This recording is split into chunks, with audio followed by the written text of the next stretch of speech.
Welcome to the Tech Egg. Don't get scrambled. Enjoy the video. In this video, I will show how to make shiitake dashi.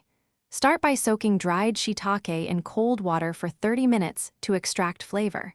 Heat gently to just below a simmer for 10 minutes without boiling to protect the delicate umami. Strain and use the liquid as a base for miso soup, noodle broths, or sauces. Taste and adjust salt before serving.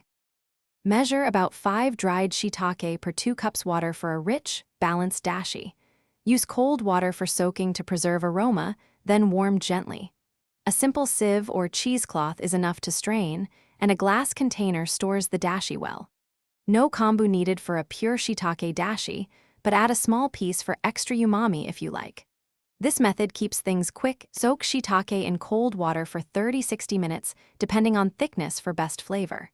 Bring the soaking liquid to just under a simmer and hold for 10 minutes without boiling to avoid bitterness. Cool slightly and strain through a fine sieve or cheesecloth to remove sediment and rehydrated mushrooms.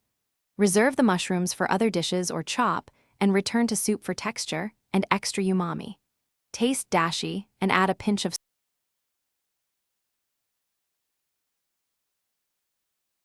Thanks for watching. Consider subscribing if I helped unscramble your problems.